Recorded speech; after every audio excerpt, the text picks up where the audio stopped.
Hey everyone, it's Caleb from Brickloaf, and today I'm going to be going over our past week in LEGO and reviewing one of the Jurassic Park sets, so let's begin. So starting off here, you can see some of the sets we've got. We've got the 3 new helmets, we've got the Chip and Dale set, we got the hospital wing for Harry Potter, the trunk, and the 2 new books. Now, this past weekend was a double VIP points, so this was the perfect time to get some of these larger sets. And it also came with the Jane Goodall tribute if you paid, $120 or more. And so we were able to get that. We have begun to build a few of these. The books we like to put, in our library. We like to display them as the books. We don't open them up or play with them really. The trunk will probably do the same thing with. And the Jane Goodall looks good on a shelf as well. And the hospital wing, we do plan to put that on top of the castle. And what's nice is this hospital wing looks different, so it'll provide some variety for our Hogwarts castle overall. And here you can see we have the Jane Goodall tribute already set up on our shelf. It came with 3 monkeys and Jane Goodall, and I really love the black base they use around this and how small the set is. And with that out of the way, we're going to move right on to our review of the Jurassic Park T-Rex Rampage. Now, this set is retired. It is number 75936. And it came with 3,120 pieces. You can see we've got a giant T-Rex here, all the classic figures from the first Jurassic Park movie, and a little stand to put them on. And right behind them there's the massive Jurassic Park gate with little drive tracks on the bottom, and the gate does open as well. Now at a quick glance you may see that there are only a few stickers in this set, and that makes it absolutely fantastic because the majority of the detail is from the pieces themselves, not relying on stickers. Now the figures do have the ability to be put on this stand here. It holds all 6 of the characters, and it does have a little sign in the back telling you about the Tyrannosaurus Rex, how much it weighs, what its name means, all that. And on the plant out front you've got a little tiny Velociraptor figure on the left side, and on the right side you've got some more plants to make it look like the jungle tropical island that it is. Now we're going to look at our figures individually. We've got Dennis Nedry here. This is the guy who tried to steal the dinosaur DNA. He's got that really awesome Jurassic Park jacket with his ID card out front. The front of his face does have the splatter from the Dilophosaurus, and he's holding a donut.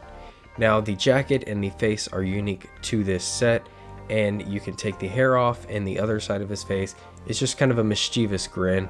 So it's nice to have both of these figureheads. You can put them on the little displays on the back of the gate, and we'll be going over those in a minute so you can see. Next up we've got Dr. Ian Malcolm. And now what's really cool about this figure is that, his face has the sweat on it from when, he hurts his leg. You can even see the hurt part of his leg on his left leg there. And his shirt's open, you can see his chest is sweating, and his hair is a really cool piece. Now he can take it off and flip his head around, and instead of the open mouth scared face, it's just sort of this stoic, alert face.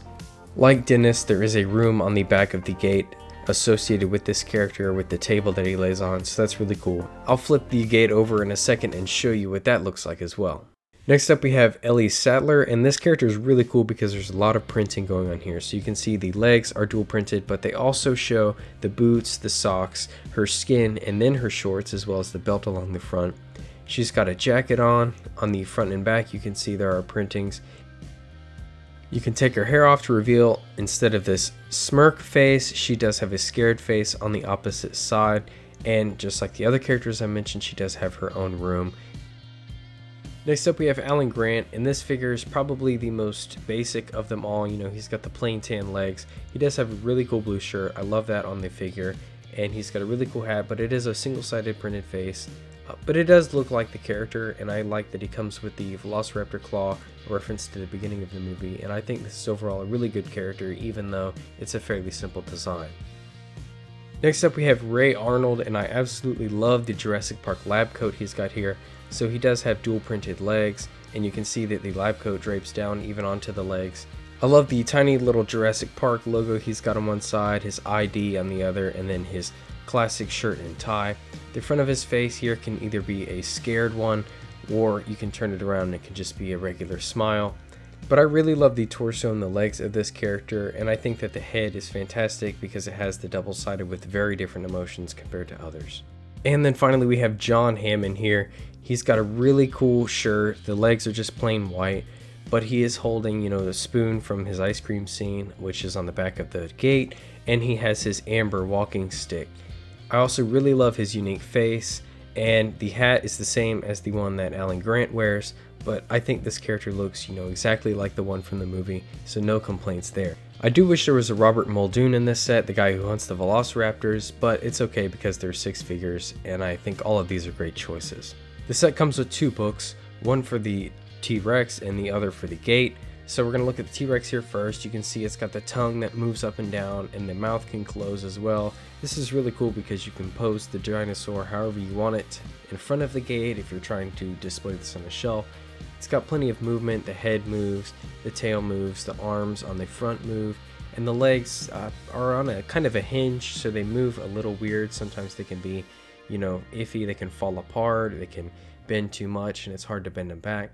But I think this is a fantastic build. The size of it is amazing. You can see it from very far on the shelf, and it is a fairly heavy build, but it does support itself, and the toes on the figure are able to open and close as well, and it supports its weight well. I think this is a very great build.